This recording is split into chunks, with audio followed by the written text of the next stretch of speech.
Assalamualaikum warahmatullahi wabarakatuh. Halo guys, welcome back to Posisi Podcast Santai Sistem Informasi. Senang banget Posisi hadir kembali dengan wajah baru dan tentunya semangat baru. Jadi kenalin dulu, aku Isa sebagai podcaster pada posisi kali ini. Udah pada tahu belum nih topik podcast kali ini? Kayaknya udah tahu semuanya ya, karena udah ada di judul nih. Jadi episode kali ini kita akan bahas tentang perjuangan awal kuliah online yang menurut aku topiknya nih relate abis nih buat para mahasiswa zaman sekarang. Apalagi buat mahasiswa baru, wajib banget buat dengerin podcast ini dari awal sampai akhir. Jadi gak boleh di skip ya. Langsung aja kita undang narasumber kita, yaitu Kak Arif dan Kak Anggun. Halo Kak Arif, Kak Anggun. Halo Mbak Isa, Gimana nih kabarnya? untuk sekarang Alhamdulillah masih baik di tengah pandemi mau semester 3 nih Pak untuk kuliah daringnya seperti itu. Oke, kalau Mbak Anggun, Alhamdulillah baik juga. Kalau Mbak Isa bagaimana? Alhamdulillah baik-baik aja nih. Oke, mungkin bisa perkenalan singkat dulu ya. Oke, barangkali dari aku dulu. Halo guys, saya Arif Muhammad Iqbal dari Kabupaten Tasikmalaya, Provinsi Jawa Barat. Saya merupakan lulusan terbaik madrasah di Mansatu Tasikmalaya dan sekarang saya menjadi bagian dari mahasiswa Prodi Sistem Informasi UISI angkatan ke-6 bersama rekan-rekan Isa dan Mbak Anggun. Kemudian untuk status barangkali saya masih mahasiswa. Jadi bagi pendengar setiap podcast ataupun posisi bisa banget tuh untuk bertukar pikiran, kita sharing session lebih lanjut bersama saya nantinya. Selanjutnya Mbak Anggun. Hai semuanya, perkenalkan aku Anggun Yuliani, biasa dipanggil Anggun, asal dari Gresik. Saya adalah mahasiswi Sistem Informasi Universitas Internasional Sunan Indonesia dan saya semester 3. Saya adalah mahasiswi angkatan 6 atau Sistem Informasi 6. Oke, jadi apa sih yang kalian bayangin nih waktu awal kuliah itu online? Kan sebelum-sebelumnya ini masih offline gitu. Barangkali dari Mbak Anggun terlebih dahulu. Ya, pertama yang aku rasain waktu kuliah online itu kaget.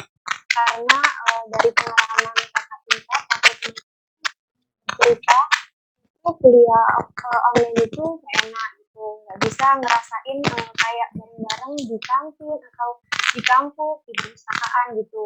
Tapi setelah aku menjalani sendiri nih kuliah online, pertama-tama emang rasanya nggak enak karena kita harus kuliah di depan laptop di rumah gitu sambil kayak bisa rebahan juga. Tapi yang enaknya juga itu bisa quality time dengan keluarga di rumah gitu.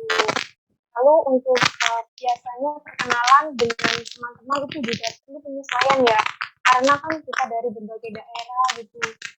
Nah, ketemu nggak pernah sapa gitu. Ya awal-awal juga ya nggak enak, tapi lama-kelamaan alhamdulillah asik banget, senang.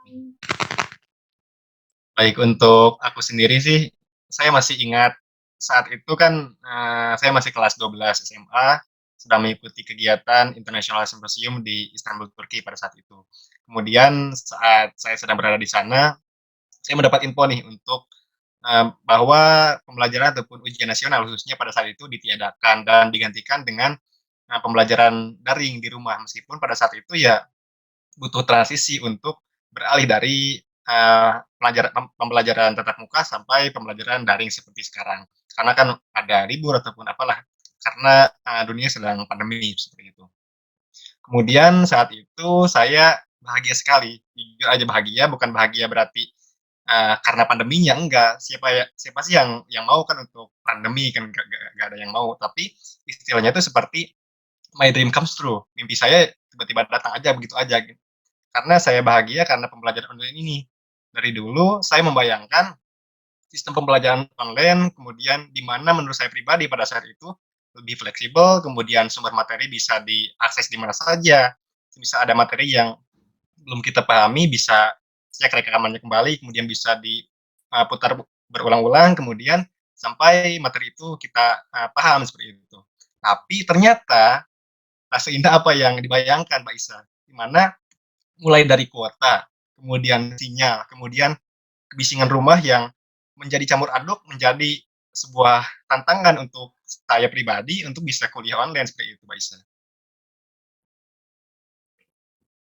Oke, ya dulu tuh kayak minta libur gitu, udah diliburin ternyata liburnya kelamaan. Bener banget.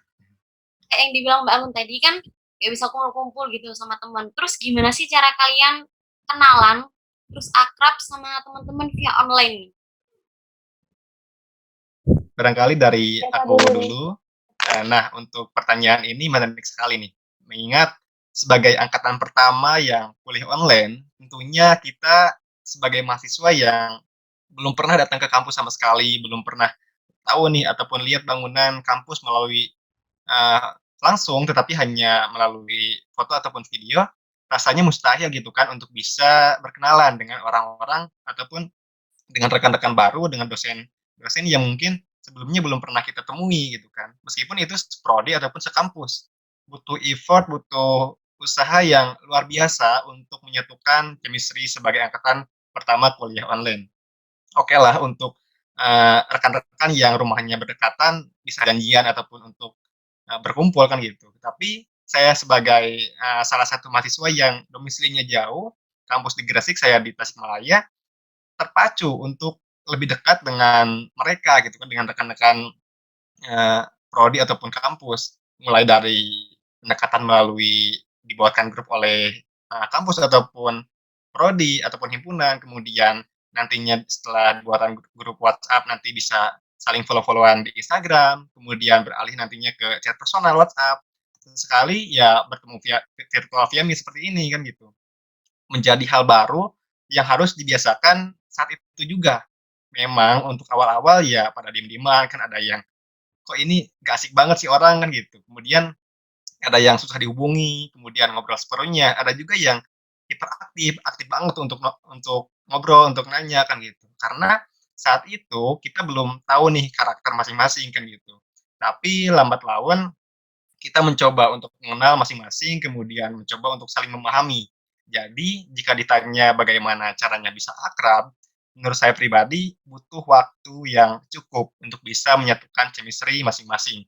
Soalnya nanti bakalan mikir sendiri tuh, masa iya sih bakalan diem-dieman terus kan, masa iya sih bakal cuek kan, soalnya kan nanti juga untuk pengerjaan tugas ataupun tugas kelompok nanti ya butuh koordinasi tim, butuh koordinasi kelompok untuk bisa bahas bareng-bareng kan gitu. Itu sih Mbak Isa untuk trigger-nya. Berarti masih lebih lama gitu ya waktunya, waktu Mhm. pendekatan online daripada offline ya, Mas Arif ya?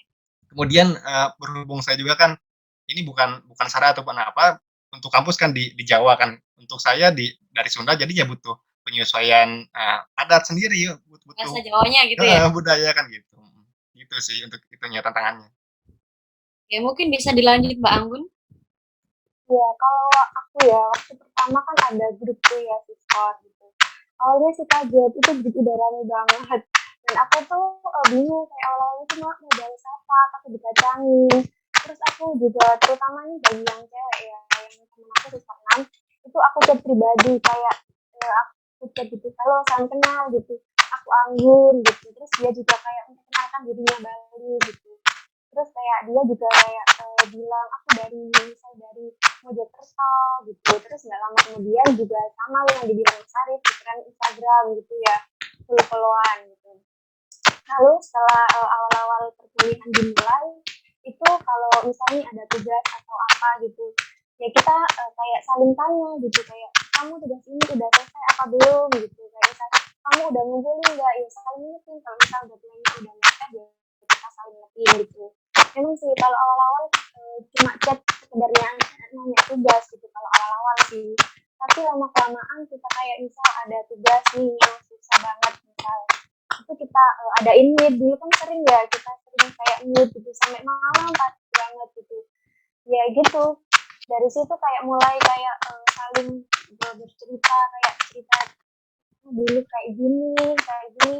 Nah dari cerita itu ya lama-lama kita lumayan akrab gitu. Yang Juga penting itu sering komunikasi aja ya Mbak ya. ya, terus juga kan awal-awal semester 1 kita siswa 6 sempat kayak daerah Gresik juga ngadain meet offline gitu di salah satu kafe yang ada di Gresik gitu.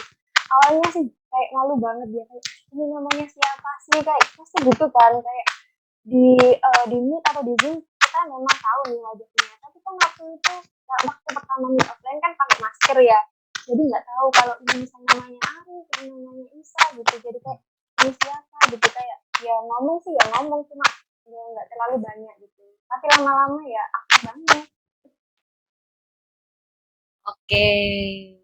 Oke, mungkin bisa lanjut pertanyaan selanjutnya aja ya.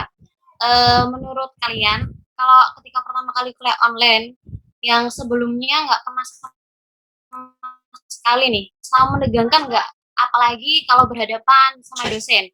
Perasaan kalian gimana nih? Barangkali Mbak Anggun terlebih dahulu. Itu dulu ya, kalau aku pertama kali online keren banget karena nggak tahu persis wajah dosennya, terus karakternya juga nggak tahu gitu. Kalau misalnya offline kita kan bisa tahu gitu gerak-gerik dosen, kayak misalnya cara ngomong ke dosen ini tuh harus gini gitu, kayak tahu gitu sifatnya gitu. Kalau online kan nggak tahu ya, cuma tahu kayak waktu kuliah itu kan kalau dosennya on cam ya, kalau nggak on cam ya kita nggak tahu gitu. Kayak awal-awal sih ya takut, tapi lama-lama ya kayak ya butuh penyesuaian semua itu gitu. Kalau di WA juga kayak misalnya tanya tugas, misal perhitungan atau apapun, kalau tanya di WA kan hanya sebatas tanya aja, cuma kalau offline kan kita bisa kayak minta dijelasin lebih detail, bisa diajarin gitu. Kalau di WA kan kayak terhalang gitu rasanya. Kalau dari aku gitu. Oke, untuk dari aku sendiri tentunya pasti ada lah ya untuk merasa khawatir, kemudian merasa anxiety, cemas, bangun kesiangan, kemudian telat join, bahkan memastikan berkali-kali sinyal ataupun kuota udah aman apa belum nih, ataupun udah join apa belum nih untuk speaker-nya ataupun mikrofonnya udah dimatiin apa belum kan gitu. Soalnya ada case di mana ya kita udah pede banget bahwa semuanya udah terkontrol dengan baik, tetapi kok mikrofonnya masih masih nyala gitu kan. Jadi ya nanti sering sering bocor ataupun aib sendiri masih nantinya bakal bocor kan gitu. Kemudian mengingat yang kita hadapi ini kan dosen kita sendiri, dosen di prodi kan gitu. Tentunya ada perasaan ingin terlihat sempurna lah pasti. Kemudian ataupun memberikan first impression, kesan pertama yang baik kepada dosen, yang paling baik. Kemudian tentunya pasti ada untuk perasaan overthinking, kemudian merasa cemas. Tapi ya menurut saya pribadi, jangan takut jika kita adalah seorang yang mudah cemas, mudah ketika bertemu orang baru ataupun bertemu orang-orang penting, mudah mudah cemas duluan, mudah overthinking duluan. Karena semua orang pasti mengalami kecemasan ataupun overthinking tadi. Dan itu adalah menurut saya pribadi hal yang niscaya, hal yang wajar. Termasuk dalam kuliah online ini, ketika seorang berada di tempat baru, kemudian suasana baru dan orang baru, wajar jika merasa cemas kan gitu. Untuk solusinya ya itu tadi butuh waktu, kemudian nantinya bisa tahu nih nantinya karakter dosen masing-masing dosennya bagaimana sih kan gitu. Untuk aku sendiri sih seperti itu. Oke. Lalu gimana sih cerita kalian nih sehingga mantap memilih sistem informasi sebagai tempat kuliah wisi ya di tengah pandemi ini. Apalagi Kak Arif kan dari luar Jawa Timur ya. Bener banget bisa.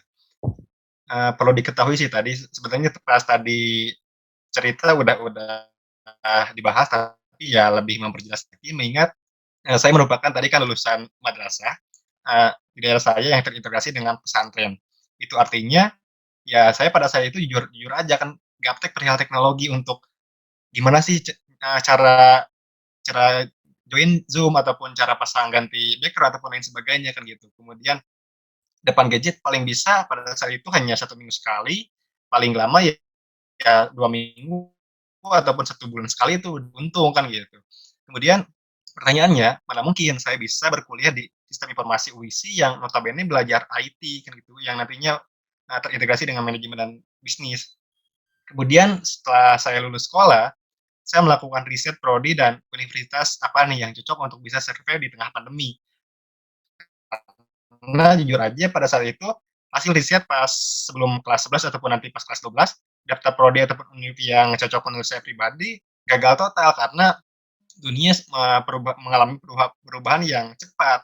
Kemudian langsung ditebas oleh pandemi ataupun nantinya ya udah masuk society 5.0 seperti itu. Kemudian akhirnya saya melihat poster pendaftaran beasiswa unggulan di UISI yang mana pada saat itu saya melihat poster tersebut di salah satu akun media sosial di media partner di salah satu Instagram. Kemudian awalnya ya saya hanya baca-baca aja kan gitu sekelas.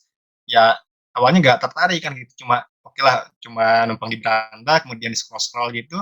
Tapi lama-kelamaan kok saya tertarik untuk mendaftarkan diri di prodi Sistem Informasi UISI kan gitu. Soalnya si postingan tersebut udah sering muncul di beranda saya. Kemudian pada saat itu sebuah prodi Universitas Sistem Informasi UISI, sebuah prodi dan universitas yang asing, terdengar asing di telinga saya, belum pernah dengar sama sekali, belum pernah datang ataupun lihat sama sekali ke kampusnya ataupun ke prodinya seperti itu. Kemudian saya mencoba daftar jalur beasiswa unggulan dengan pilihan prodi Sistem Informasi karena pada saat itu saya merasa yakin untuk memilih prodi ini, di mana menurut saya pribadi pada saat itu Sistem Informasi merupakan pilihan yang tepat untuk bisa survive di tengah pandemi dan masa mendatang. Karena pada saat itu ya saya mencoba bersaing bersama sekitar 7.000 pendaftar lainnya dan alhamdulillah saya lolos di jalur tersebut bersama 3 rekan. Kemudian oleh karena itu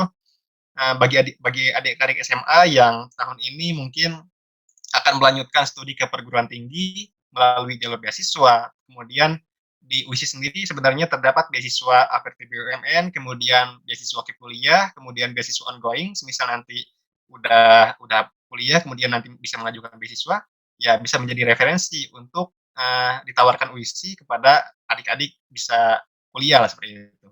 Kemudian untuk programnya ya dibuka setiap tahun sekali dengan beberapa rangkaian tes. Kemudian mulai dari pengisian berkas, tes mengerjakan soal, hingga interview itu yuk disiapkan berkas-berkasnya dan fokus buat upgrade kemampuan kita untuk bisa bersama di Sispo UISI yang udah aktif. Begitu Mbak Isa. Oke, sambil diselipin promosi dikit nih ya Kak Bener ya. banget Mbak Isa. Anggun?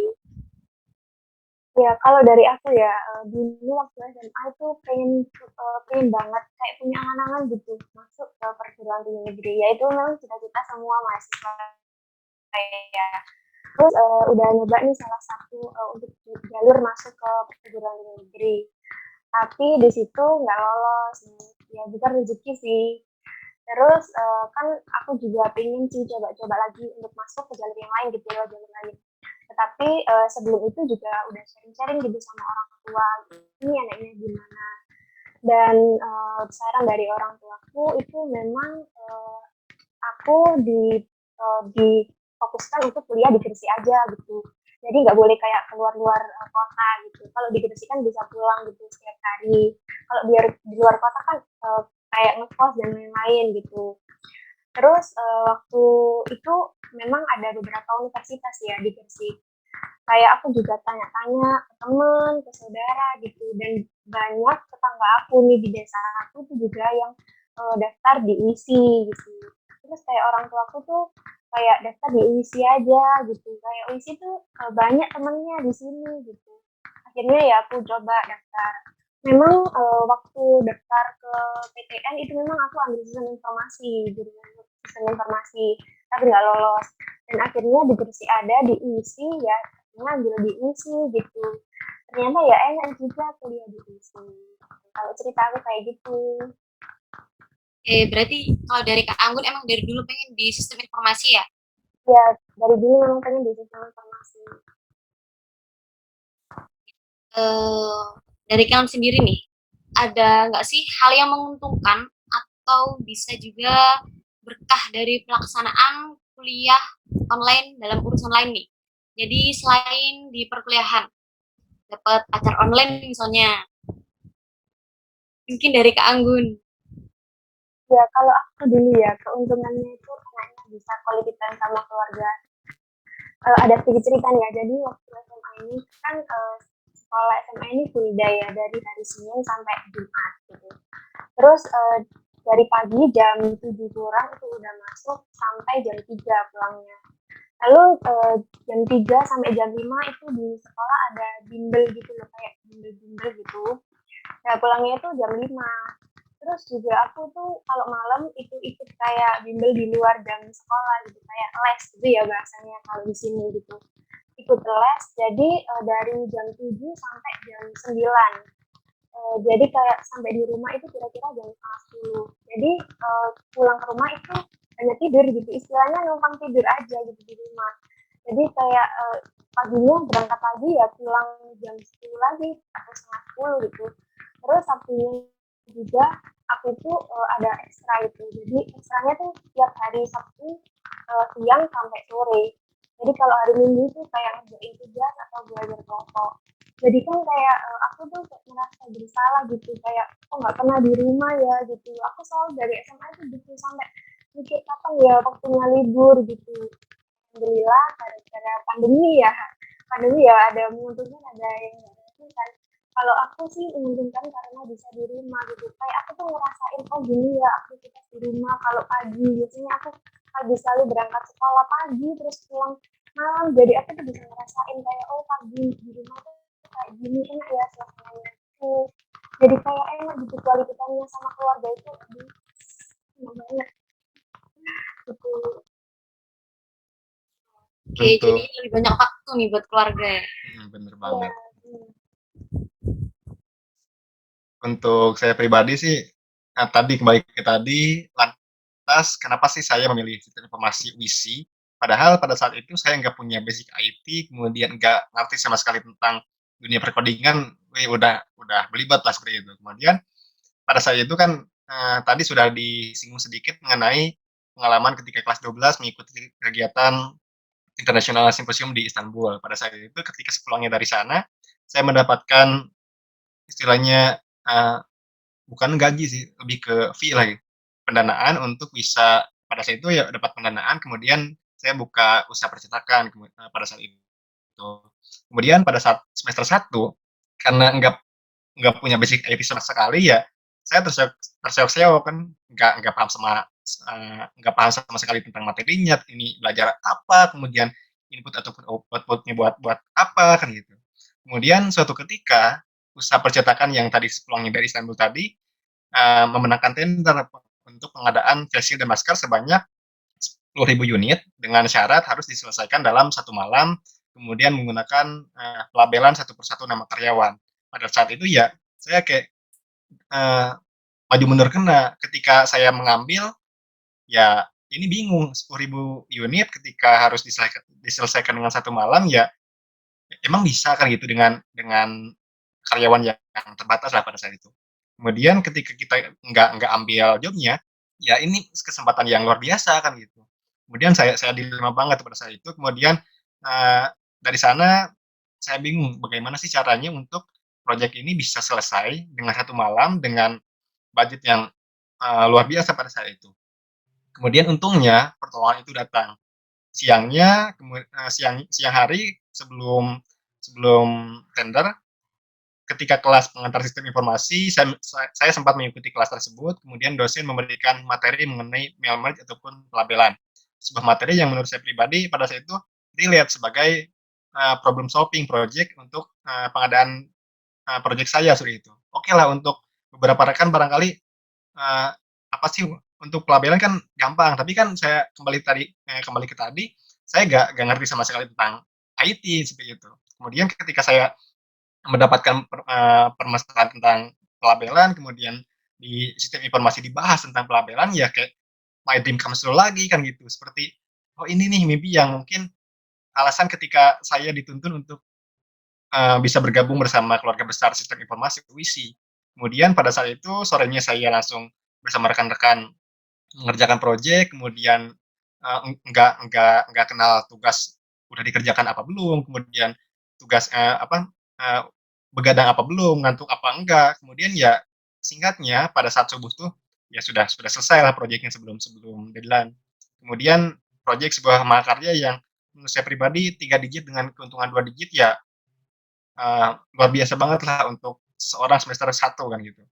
Kemudian, untuk semester 2 kemarin ada berkah kembali di mana saya mendapatkan beberapa proyek pengadaan perpustakaan digital di beberapa sekolah, kemudian di beberapa yayasan yang kemudian saya mencoba konsultasi bersama dosen di salah satu mata perkuliahan, kemudian dosen menyarankan untuk membuat website perpustakaan digital via Slims Kemendikbud yang gratis, sehingga ya pada saat itu saya tertarik, kemudian coba bangun websitenya. Pada saat itu ya alhamdulillah eh, selesai lah seperti itu. Kemudian dari sana saya berpikir bahwa saya nggak salah nih untuk memilih sistem informasi puisi sebagai batu loncatan istilahnya, bisa survive di tengah pandemi, kemudian sebagai tantangan di masa depan, kemudian mengingat tadi semester 1 ada jawaban, semester 2 ada jawaban juga, semoga nantinya semester 3, semester 4, dan sampai lulus nanti ya ada my dream capsule lagi seperti itu, Mbak Isa. Oke, berarti tiap mata kuliah di Sisfor UIS ini berguna banget nih. Nggak harus Bener, lulus bener buat banget. nerapin ilmunya. Bener banget, Mbak Isa. Terus ada nggak sih cerita seru atau pengalaman dari kuliah online yang sampai saat ini nih masih dilaksanain? Pasti ada dong. Mungkin bisa diceritain dari Kak Arif dulu, baru Kak Anggun. Untuk pengalaman sendiri yang masih sekarang bisa dikerjakan, saya masih istilahnya kayak menjadi lebih peka terhadap apapun, Mbak Isa. Mengingat maksudnya peka terhadap masalah di sekitar, kemudian yang ada di masyarakat, yang ada di perlaptopan ataupun per dunia medsos lah seperti itu. Hal tersebut bisa menjadi apa ya, tabungan ide untuk masa depan untuk bisa menyelesaikan berbagai problema di masyarakat. Karena siapa yang cepat beradaptasi di tengah pandemi di kondisi baru, ya maka dia akan bisa survive mengambil peran. Sebaliknya siapa yang cuma iya-iya aja kemudian eee, nggak bisa beradaptasi, ya nanti dia cuma bisa dimakan oleh teknologi ataupun ya budak teknologi seperti itu. Hal ini dibuktikan dengan pengalaman saya tadi mengenai Mailmerge, kemudian tentang perpustakaan digital tadi yang memenangkan tender ataupun memenangkan apalah sehingga mendapat proyek pengayaan perpustakaan digital. Ketika saat itu ya sebuah pengalaman yang luar biasa sehingga lebih peka terhadap apapun. Soalnya kan untuk di sistem informasi juga lebih lebih peka untuk mencari masalah nih, mencari masalah bagaimana cara menyelesaikan ataupun problem solver uh, berbagai masalah di masyarakat seperti itu, Mbak Isa. Oke, mungkin Mbak Anggun bisa. Iya, kalau dari aku, pengalaman seru waktu kuliah itu biasanya kan ada tugas kelompok dan tugas individu. Kalau tugas kelompok kan ada beberapa orang. Biasanya kalau setelah dikasih penugasan, itu kalau tugas kelompok kan kita pengennya itu habis dikasih tugas tuh pengen dicicil gitu ngerjainnya. Gitu. Biasanya kan ngerjain bareng-bareng nih di Meet. Nah itu ada suatu cerita, aku tuh sama kelompok aku ngerjain tugas di Meet gitu bareng-bareng. Ternyata waktu itu kayak kurang paham gitu sama materinya, kayak kayak masih belum paham banget gitu. Akhirnya kita tuh nggak berujung ngerjain, berujung kayak cerita-cerita yang lain gitu. Padahal itu kita itu niatnya tuh pengen ngerjain tugas, pengen nyicil tugas. Tapi ternyata kita tuh malah cerita yang lain, kayak bahas-bahas cerita yang lain gitu. Itu sering banget terjadi gitu. Bahkan sampai malam gitu, kayak ya ini sampai malam banget kayak aduh ini tuh belum selesai tapi kita tuh banyak omong dari tadi gitu. Saya tuh paling sering gitu, pasti semua pernah mengalami. Oke, jadi sebenarnya mau nugas nih, tapi malah curhat ya. Iya bener banget curhat. Terus gimana saran Kak Arif dan Kak Anggun terkait evaluasi pembelajaran online? Untuk saya pribadi saran, tentu masih banyak ya yang harus dievaluasi dari perkuliahan online ini, mulai dari tadi kendala sinyal, kemudian kendala kuota, hingga kondusivitas yang ada di rumah. Hal ini tentu menunjukkan bahwa masih terjadi disparitas ataupun kesenjangan antara daerah satu dengan daerah lainnya. Mengingat daerah saya untuk sinyalnya ataupun untuk kuotanya hanya provider tertentu, kemudian di daerah Bangun ataupun daerah Baisa, ya masing-masing lah untuk mempunyai kendala masing-masing. Kemudian di disparitas tadi, di kesenjangan tadi, ya kita nggak bisa menyamaratakan akses digital daerah satu dengan daerah lainnya. Oleh karena itu, perhatikanlah semuanya akan berangsur normal. Maksudnya, perjuangan kuliah online ini merupakan sebuah pengalaman baru yang berharga sehingga menambah hasanah keilmuan kita nantinya. Untuk kendala sinyal ataupun kuota, kemudian kondusivitas rumah, ya hal ini bisa menjadi evaluasi bersama, menjadi evaluasi seluruh pihak untuk memperbaikinya. Soalnya kan dari sekarang juga dari setiap ada selalu ada progres peningkatan untuk misalkan untuk kuota ataupun untuk sinyal di berbagai daerah seperti itu, Mbak Isa. Kalau dari aku ya memang Saran sinyal dari Kak Anggun. Iya. Kalau dari aku memang sinyal itu sangat berpengaruh karena aku juga sering banget dulu waktu Ayo Champs itu sering banget ngerasain kayak gitu. Apalagi Ayo Champs kan lama banget tuh ya. Itu sering banget kayak keluar masuk gara-gara sinyal gitu. Terus juga kayak waktu kuliah itu jangan sering-sering tidur ya buat teman-teman semuanya, jangan sering tidur. Kalau bisa itu ada dosen yang jelaskan meskipun ya nggak on cam gitu ya. Setidaknya kita tuh menghargai dosen untuk menjelaskan kepada kita. Terus juga apa yang disampaikan oleh Bapak Ibu dosen itu bisa kita pahami dengan baik-baik. Terus kalau sebagai mahasiswa juga nggak tentunya belajar terus gitu ya. Tentunya juga ikut kayak kepanitiaan, organisasi dan lain-lain itu penting banget kayak menambah relasi kita meskipun kita online kita bisa kok ikut kepanitiaan, ikut organisasi dari rumah gitu. Memang ya agak terbatas, tapi itu nggak menghalangi semuanya gitu. Kita bisa tetap kuliah dan berorganisasi. Dan itu kayak mahasiswa itu ya tidak melulu hanya belajar gitu. Meningkatkan soft skill juga sangat penting bagi kita sendiri. Dan untuk soft skill sendiri ya penting karena kita nanti kalau kerja ya itu pasti bakal diutamakan. Terima kasih. Oke, betul banget nih. Kadang kan kuliah online nih, oh di rumah aja, jadi tugasnya lebih banyak nih. Oke, menurut kalian, apa sih kelebihan dan kekurangan dari perjuangan awal kuliah online? Mungkin bisa dari Kak Agun dulu, dilanjut ke Arif. Ya, kelebihannya itu enak ya. Tadi yang aku bilang bisa nyantai, dilakuin di rumah gitu. Bisa ngerjain aktivitas kayak bantu orang tua atau bisa ngerjain yang lain. Terus kalau kekurangannya atau kesulitan itu waktu pertama kuliah online itu memang waktu Ayo Change itu kan aku pakai kuota nih, kuota pribadi gitu. Belum ada wifi waktu itu aku. Jadi itu kayak aku tuh nyambungin hotspot dari HP ke laptop. Jadi bayangin itu Ayo Change-nya kan lama jadi kayak aduh muter terus gitu jadinya kayak sebel banget sebenarnya tapi ya nggak apa-apa sih memang itu perjuangan awal-awal kuliah jadi kayak kaget pertama kagetnya itu di itu karena kayak kami tuh duduk terus ya lama kayak dengerin gitu kayak gini ya rasanya kuliah online ya sih bener capek gitu tapi ya nggak secapek waktu pelaksanaan offline tapi lama-lama ada bantuan gitu ya sedikit dari kampus atau dari pemerintah gitu ya lumayan lah untuk kuliah ya cukup gitu meskipun kadang nggak bisa on cam gitu ya itu sih lama-lama juga alhamdulillah sekarang udah enak banget udah lancar kuliahnya gitu.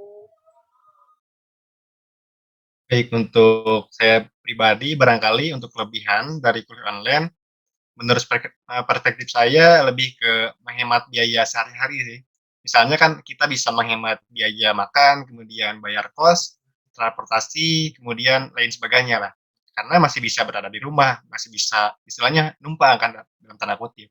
Tapi ya memang untuk biaya kuota tadi sebagaimana yang sudah dijelaskan Anggun, harus ada peningkatan ataupun harus bermodal meskipun ya nggak sebanyak yang di awal-awal pas kuliah online karena kan sudah ada tanggungan dari pemerintah ataupun dari kampus.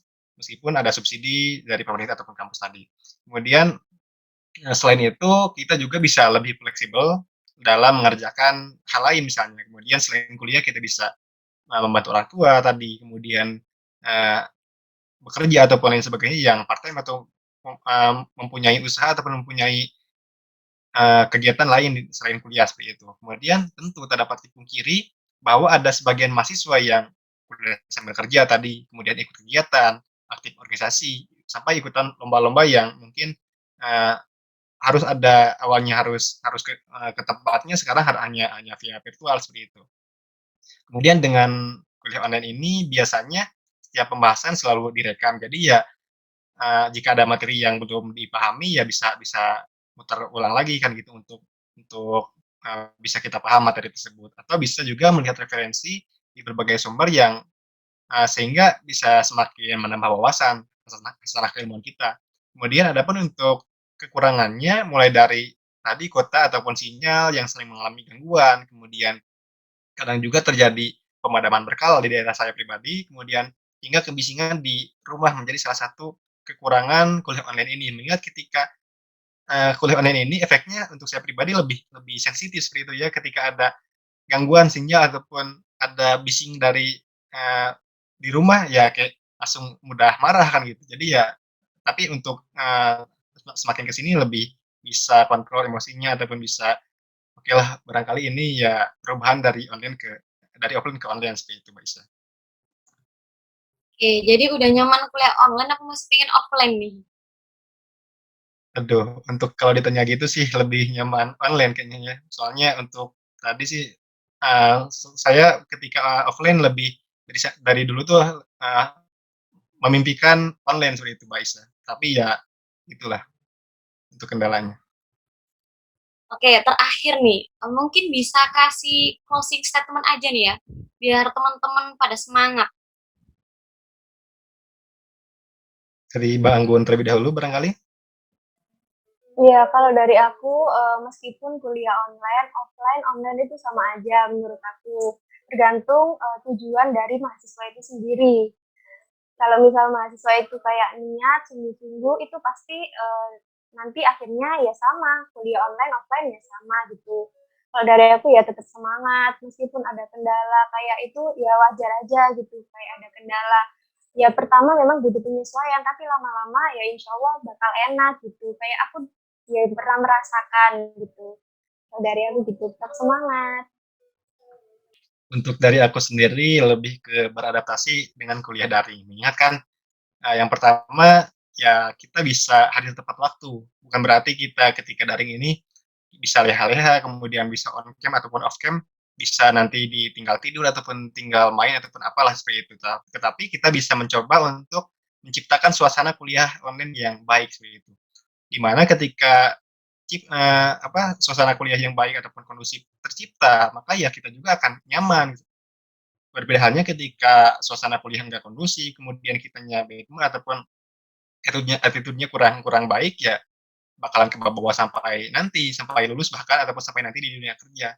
Kemudian yang selanjutnya adalah selalu mengerjakan tugas tepat waktu, jangan menunda tugas sama sekali. Oke lah, mungkin bagi para pejuang deadliness mempunyai alasan bahwa yang menulis itu gampang, mengerjakan tugas itu gampang, tapi yang susah itu untuk mencari idenya. Tapi ketika kita balik untuk sebuah statement itu, oke lah ketika mungkin mengerjakan tugas cepat, 1 jam 2 jam beres, tapi yang sulit itu mengerjakan idenya, justru dengan adanya pembelajaran online ini, dengan adanya sumber keilmuan yang luas, bisa dari buku, dari website, dari dosen, dari materi dosen, justru ketika ide sudah ada ya kerjakan, jangan jangan jadi alasan seperti itu. Soalnya untuk menurut saya untuk pengalaman saya pribadi, ketika mengerjakan tugas, ketika ada ide terlintas ya cepat kerjakan, seperti itu. Soalnya saya berprinsip tulisan pertama hapus, tulisan kedua kasih indah apa yang dihapus. Oke lah untuk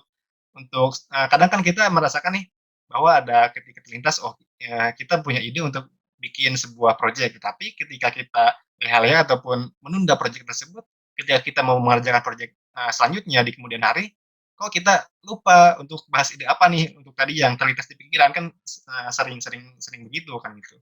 Kemudian yang selanjutnya sih cari ruang belajar yang nyaman, di mana tadi ketika kondusivitas rumah ataupun ruangan mulai mulai baik, mulai kondusif, ya nanti bisa untuk nyaman untuk kuliah online. Nah, sehingga ketika diajak offline kayaknya mikir-mikir lagi seperti itu, Mbak Isa. Oke, wajib banget nih buat dicatat para pejuang online. Oke, terima kasih buat Kak Arif dan Kak Anggun yang udah nyempetin buat jadi narasumber pada podcast kita kali ini. Dan terima kasih buat teman-teman yang udah dengerin. Jangan lupa jaga kesehatan dan lihat podcast kita, posisi kita yang lainnya di Spotify dan YouTube Sis for UISI. Sampai jumpa di podcast selanjutnya. Wassalamualaikum warahmatullahi wabarakatuh. See you. Waalaikumsalam warahmatullahi Waalaikumsalam warahmatullahi wabarakatuh. wabarakatuh. Terima kasih. Bye.